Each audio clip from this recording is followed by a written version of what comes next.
नमस्कार, प्रभा साक्षी देख रहे हैं आप। आपके साथ मैं हूं अंकित सिंह। 80 दिनों के बाद मंगलवार को दिल्ली में जब इंडिया गठबंधन के नेताओं ने बैठक की तो सबसे ज्यादा जो बात निकल कर सामने आई है वो मल्लिकार्जुन खड़गे को लेकर जो ममता बनर्जी ने प्रस्ताव रखा उसकी चर्चा खूब हो रही है। इसके अलावा नीतीश कुमार के रुख को लेकर लगातार चर्चाओं का दौर जारी है। दरअसल नीतीश कुमार को लेकर इंडिया गठबंधन में संशय की स्थिति बरकरार है।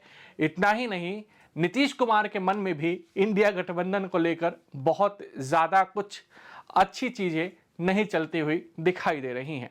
सबसे पहले बताते हैं कि इंडिया गठबंधन की बैठक के दौरान नीतीश कुमार किस तरीके से रणनीतिक तौर पर दबाव बनाने की कोशिश कर रहे थे। साथ ही साथ नीतीश कुमार ने प्रधानमंत्री नरेंद्र मोदी की ही बैटिंग पिच पर किस तरीके से बैटिंग करने की कोशिश की। बड़ी खबर जो अंदर से निकल कर आई वो ये थी कि नीतीश कुमार ने इस बात का समर्थन किया कि इंडिया को भारत के रूप में ही जाना जाना चाहिए।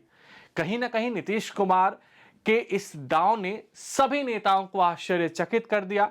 हालांकि ये नई बात नहीं है, नीतीश कुमार लगातार हिंदी और हिंदी शब्दों का समर्थन करते रहे हैं, चाहे वो किसी गठबंधन में रहे हों, और बिहार के लोग इसको भली भांति जानते हैं। लेकिन जिस तरीके से नीतीश कुमार ने इंडिया गठबंधन के भीतर ये मुद्दा उठाया उससे कहीं ना कहीं उस खबर की पुष्टि हो गई जब कहा जा रहा था कि नीतीश कुमार इंडिया गठबंधन जो नाम रखा गया था उससे सहमत नहीं थे और इसकी वजह से वो नाराज होकर बेंगलुरु से पटना भी चले गए थे।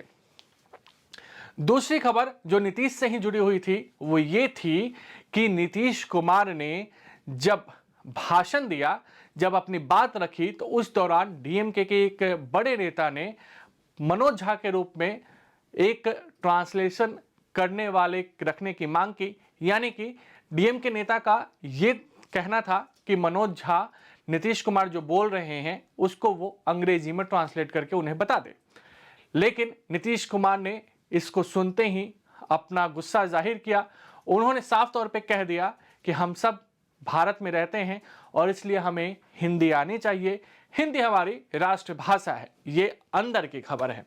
अब हम बाहर की खबर बताते हैं जो सबसे ज्यादा चर्चा में है वो ये है कि नीतीश कुमार और लालू यादव भी इंडिया गठबंधन की बैठक समाप्त होने के बाद प्रेस कॉन्फ्रेंस में मौजूद नहीं रहे, वे सीधे अपने निकास की ओर बढ़ चले।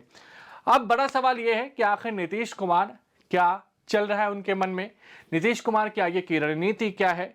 क्या नीतीश कुमार इंडिया गठबंधन को चकमा देने की कोशिश में है, क्या नीतीश कुमार इंडिया गठबंधन पर कोई नया दबाव बनाने की कोशिश में है। खबर यह भी है कि मल्लिकार्जुन खड़गे के नाम का जब प्रस्ताव रखा गया तो इसकी भी सहमति नीतीश कुमार की ओर से नहीं दी गई।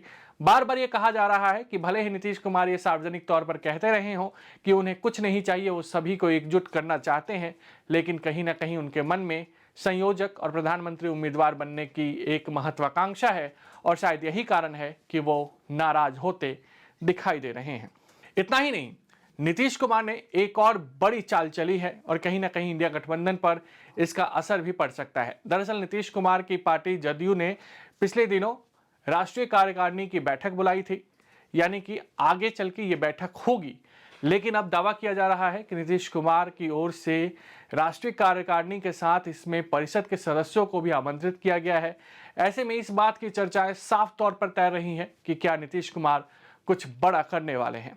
इसके अलावा नीतीश कुमार के लिए कहीं ना कहीं एक शब्द जो बार बार कही जा रही है वो ये है कि ना माया मिली ना राम। कहीं ना कहीं नीतीश कुमार इंडिया गठबंधन और एनडीए गठबंधन दोनों से गए, दोनों को परखा, दोनों को जांचा, लेकिन दोनों जगह उन्हें वो मुकाम, वो भाव मिलता दिखाई नहीं दे रहा है जिसकी वो उम्मीद कर रहे हैं।